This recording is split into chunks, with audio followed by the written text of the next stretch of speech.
Hello, everyone. Welcome to this edition of Gas South District's That's the Ticket, the ultimate podcast exploring all things Gas South District and a source for insights to events on campus and discussions on the wider entertainment and tourism industry. Please welcome the host of our show, Stan Hall, CEO of Gas South District and Explore Gwinnett. Hello, everyone, and welcome to this episode of Gas South District That's the Ticket podcast. We appreciate you taking some time to be with us today. Our guests today are Angie and Frank Ulibarri with the Georgia Festival of Trees. This is a very special episode since the Festival of Trees will be held at Gas South District's Convention Center this year. The Festival of Trees, of course, has been an annual tradition for many families since it started in 2021, and we are thrilled to be hosting it for the first time in our newly renovated and expanded Convention Center November the 23rd through December the 1st. Angie and Frank, welcome to the show, and thank you for being with us to talk about how important this event is. Angie, let's start with you. What inspired the founding of the festival, and how has it evolved over the years? Well, we moved to Atlanta about 9 years ago, and we just loved it here. We wanted to stay here. We decided this is where we're going to put down our roots. We convinced all our grown children to move here, and we knew that we wanted to live here for the rest of our lives, and in so doing, we wanted to give back to the community. And so I did notice that there wasn't a lot of things to do indoors at Christmas time, and I don't like to be outdoors in the cold weather. Yeah. And I kept saying, there needs to be a festival of trees here. Why isn't there a festival of trees?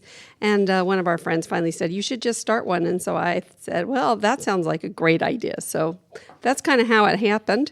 And the rest is history, I guess they say. It was a little bit crazy, but it's worked, and it's been exciting and fun. Well, perfect. So we're talking about this year is going to be at Gas South District, but tell us a little bit about since the beginning of it. Where were you before you came here?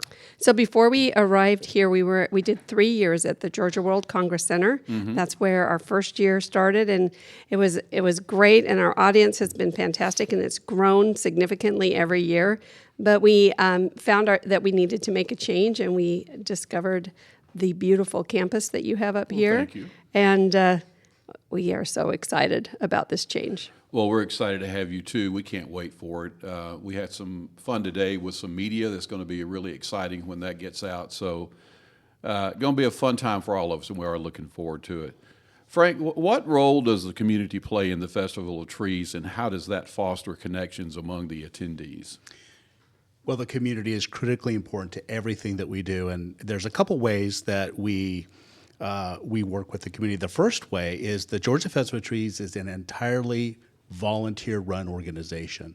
There's no paid staff in any way, and so we attract anywhere from 500 to 2,500 volunteers to put the festival on. Mm-hmm. And we get to associate with some of the very best people across Greater Atlanta, just wonderful people.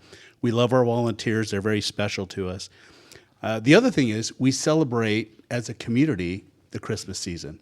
The Georgia Festival of Trees is the best way to kick off your Christmas holidays. And it's basically 90,000 square feet of every single thing you love about Christmas. And then the other thing that we do that is really critical to the ultimate mission of the Festival of Trees, beyond our volunteer efforts, beyond celebrating Christmas as a community together, but our fundamental mission is to support organizations that are on the front lines mm-hmm. in the fight against human trafficking of children and women in our community. And it's something that impacts every corner of the state of Georgia.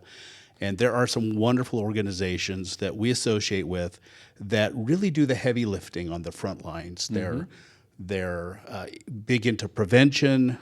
They're helping those that are coming out of the life.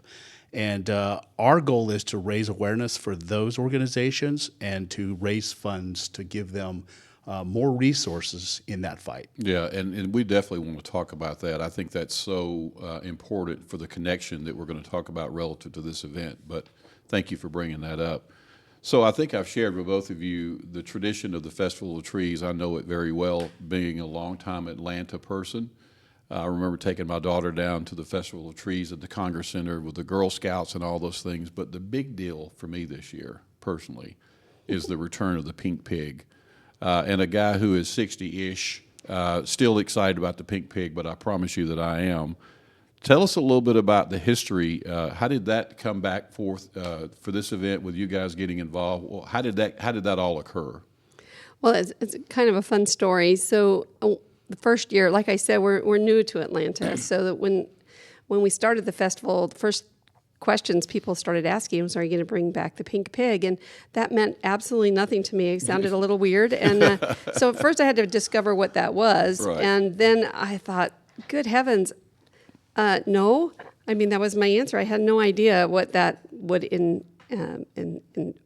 how would we do that? So I kept tabling it and kept saying no, and I hate to say no. So over time, the question kept coming up, and my husband here, who's just a wonderful, tenacious person, he was determined he was going to figure out how to get his hands on this pig. And so he put a little group of people together, and they hunted down until they got a hold of the right people at Macy's. And we sat down and had some really great conversations with Macy's, and they agreed to let us use the trademark, the Pink Pig, and to create a new Pink Pig for this new generation, I guess is the best way to put it. So we have set out to create a new Pink Pig ride that will feature Penny, who is Priscilla's granddaughter. So we're keeping it in the family. Priscilla did her work for many, many years, and she's retired, and Penny has taken up Penny's the job. new pig in town. Penny's the new pig, yes. Okay. So that's how that came about, and we couldn't be more thrilled. Macy's is top-notch. I was sharing with some folks this morning during the media event about the history of the Pink Pig in Atlanta. Started at the old Riches downtown, and it was sort of a monorail type thing. Looking back on it as an adult, probably not the safest ride that any child has ever been on. But then traveled over to Lenox for a while. So the presentation this morning of the new Pink Pig was exciting, and I could tell some other people who knew the history a little bit about this is so cool to be able to bring the Pink Pig back to the Festival of Trees and do it here at Gas South. Tell me about you mentioned about understanding the history of it, but what did you do to prepare for what the new pig was going to look like as far as the ride goes? So that was a little scary. It was like, oh my goodness, we have a lot to live up to. Yeah. I mean, it's quite a history. And so we knew we needed to definitely pull from the past, but create something fun and modern for the future. Mm-hmm. So we took the best parts of Priscilla and we put it into Penny. And then we realized that we needed a ride that would work in our setting at the festival. And so we thought that an open-air trackless train was the best way to utilize our space, to tell Penny's story, to create that nostalgic feeling that the Pink Pig gives people, the Christmas feelings of yesteryear can be very strong and powerful in evoking a lot of positive emotion. So we definitely wanted to create an opportunity for Penny to tell her story, to talk about her grandmother, to talk about how important Christmas is and Christmas tradition. And so I think we succeeded. So Penny takes you on a tour of the Georgia Festival of Trees and shares her thoughts and feelings about her about Christmas and family and those things. Well, comparatively speaking, for someone who might have ridden the old one, I think this is a big step up for what we have here. And, the other thing that's so exciting to me is that, that tradition that I still have such great memories about, when the folks come to the Festival of Trees this year, they're going to start a brand new tradition with kids who knew nothing about the Pink Pig before coming here for this. And then that'll go on for a long period of time. So I love tradition anyway, so I think this is going to be a great, great thing for this event that I'm so happy that you guys are putting this on. Tell us a little bit about when the Festival of Trees begins, what can the attendees expect when they visit this event here at Gas South District? So it is, as I said before, it's really 90,000 square feet of everything you could possibly love about Christmas. We start Friday evening, and the date is the 22nd. November 22nd, and it's our first night gala. And it's just wonderful. It's the funnest night that you could imagine.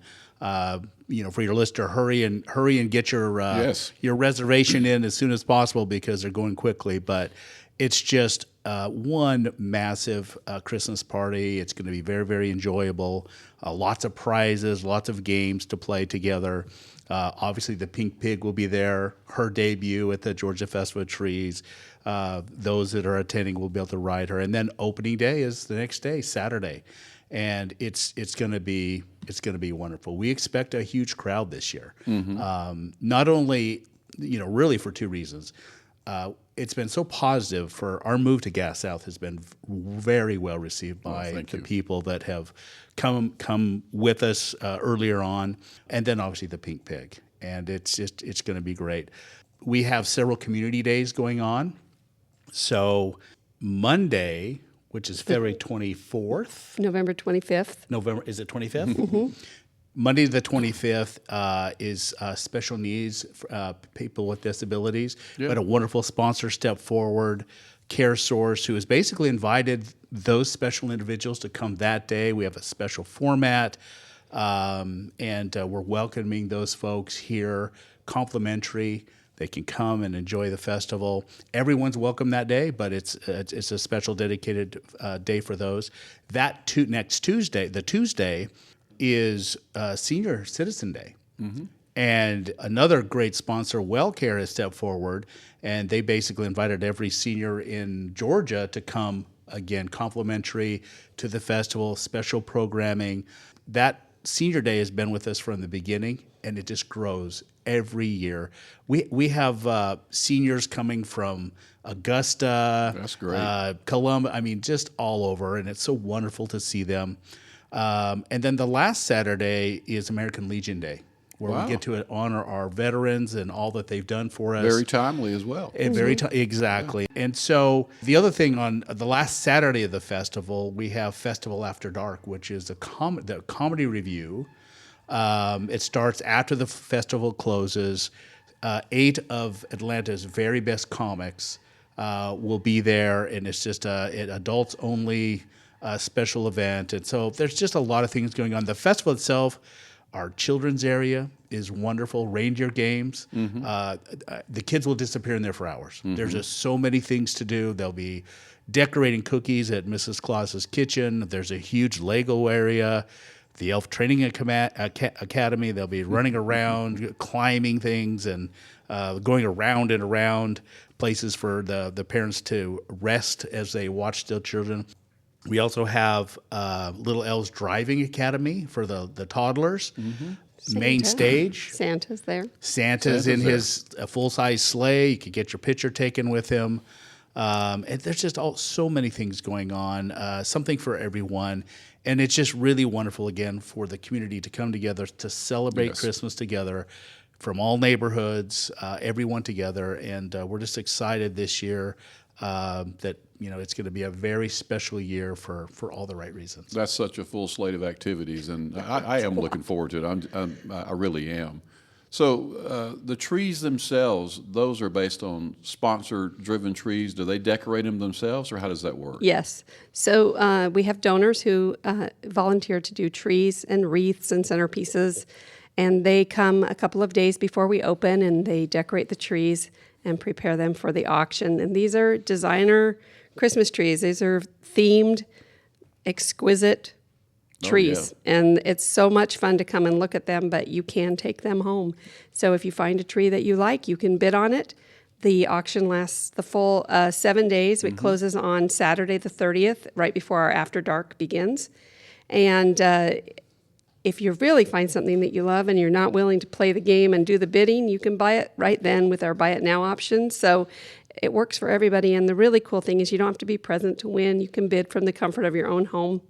And you just have to, keep an eye on what you want and make sure that you grab it that last second, because it gets pretty competitive there at the end, but it's very exciting. It's a really fun auction. Yeah. How many trees are we talking about? We have this year somewhere in around 150 trees, and then when you add the wreaths and centerpieces and nativities, we have approximately 300 auction items. So there's something for everybody. The price ranges it's a wide range of prices, so really everybody can participate in the auction, which is fun. I'm just thinking about as a parent the photo opportunities that might be available for families to bring their kids for Christmas cards, there'll be ample opportunity for that, I would think. Yes, yes. So, Frank, you talked a little bit when we first started about some of the nonprofit partners that are affiliated with this event. Let's talk a little bit further about the mission of the Georgia Festival of Trees, it being a nonprofit to bring awareness to sexual exploitation in Georgia. Talk a little bit about how that will be exposed through this event with these partners. You want to take? Yeah, I'll start that, and then I know Angie has some deep feelings about this as well. But so we have some excellent partners this year. So Atlanta Redemption Inc. is a very special partner of ours. It's a survivor-run, not-for-profit, and Atlanta Redemption Inc. Inc. is spelled I-N-K. And one of the things that we have learned by working with their executive director, Jessica, is that unfortunately for a lot of people who are in that life, that their traffickers will brand them. They'll actually tattoo them. And, when they're able to come out of that life, they carry that marking on them as they go forward. And what Jessica and her team do is they work with a network of very caring and dedicated tattoo artists, and they will either remove that marking and or transform it into something beautiful, something that is restorative for the person. And the stories we've heard about that, it's something that helps the individual in their path to recovery, to finding their life again. If they can get that removed, they can move forward, and they're not pulled back into the memories that could be there. So very special partner. And Angie, you want to speak about Street Grace and what they do? Yeah, so Street Grace, they've been in the Atlanta area for about a decade, I think, and they're really interesting. I was really intrigued when I started to get to know them. They're very prevention-driven. They do a lot of education of children and parents and people who work with children to help them understand the risks that are out there. People don't truly understand how trafficking occurs in the United States. It doesn't look the same as it does outside of the United States. And so really the risk to our children is inside our own homes. It's not out on the streets where you would think kids are snatched off the streets. It's happening on their phones, in their bedrooms, right under their parents' noses as they're exposed to things that, we couldn't even begin to imagine being exposed to as children. So that Street Grace works really hard to educate families about these risks and how to have open conversations about your children to help keep them safe. And then they also are on the cutting edge of technology that is now being used to intercept interactions on the web that lead to the purchase of a child for sex. And they are having incredible success with this technology platform that they developed with Microsoft, and it's really exciting. So they've been able to, I can't remember the exact number, I know we just heard it just the other night, but they've intercepted thousands and thousands and thousands of potential buys and ended it before it ever started. And that's the key to winning this fight, is if you can shut off the demand, then you don't have victims to restore. And so I really get excited about the work that Street Grace is doing. And they're just two organizations of many in Atlanta that do so many incredible things. So as we grow and our awareness arm continues to grow and the work that we do year-round is enhanced, we hope to be able to support many more organizations in their efforts, because everybody plays a really vital role and everybody's doing really, really cool stuff. And I get really excited and I think, if only I had all the money. I just want to do it all. But it's a really cool cause to be involved in. I think it's so interesting that, we're talking about an event that brings so much joy to children's lives and the families of the children. And at the same time, we're addressing children who are not nearly that joyful based on where they may be in this journey. as well as their parents. So to be able to bring both of those things together at the same time, which are truly conflictual, but one helping the other, where the goal is that all kids are experiencing joy during the holiday season. I think that's just such a special thing that this event does, for sure. Yeah, I agree. And it's interesting. Sometimes people worry, well, if I bring my kids to this event, am I going to have to explain trafficking? Yeah. And we always say, no, Yeah. we keep that very separate. That's the work we do outside the festival, but at the festival, that's very quietly presented. It's not obvious. And so you won't have to explain to your kids what sexual exploitation is, but you will have the opportunity to learn about these organizations and what they're doing. And so it's really cool. I always say we're like putting a frog in the cool pot of water. Somebody who's is not aware of the problem gets introduced to it in a really happy environment. Exactly. Where Yeah. they can process it differently than if you're just hit with it in the face on the news. And then you learn slowly what's happening and then understand, I can do something about it. And it just makes a big difference to have that slow and gradual education and awareness. Yeah.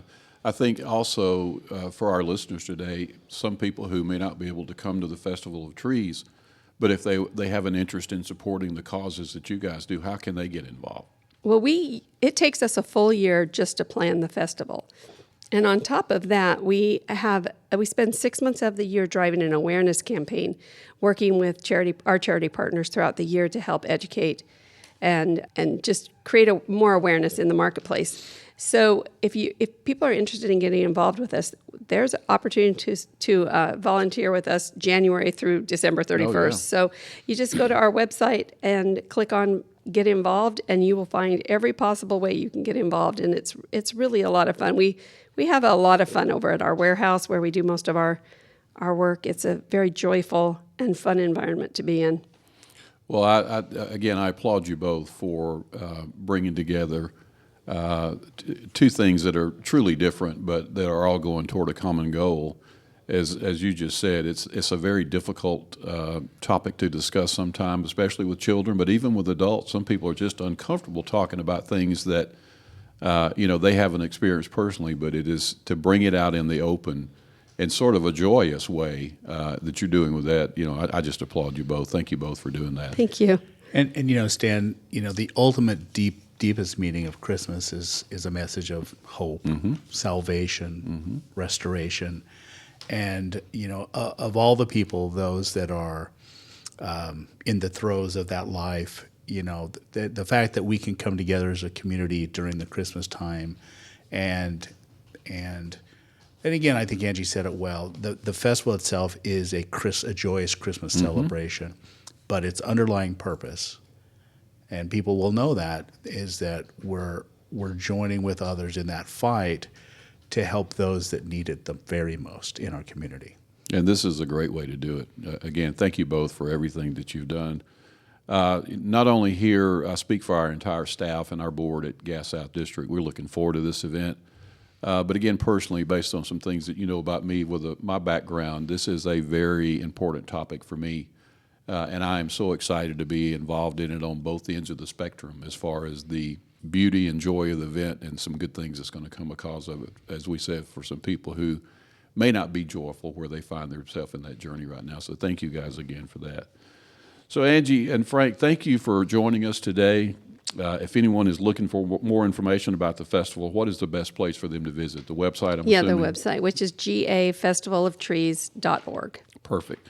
We appreciate your time today and look forward to it, as I said. So for everyone listening today, be sure to check out gassouthdistrict.com and follow us on Facebook, Instagram, LinkedIn, Twitter, and TikTok. You can find all episodes of Gas South District's That's the Ticket wherever you listen to podcasts.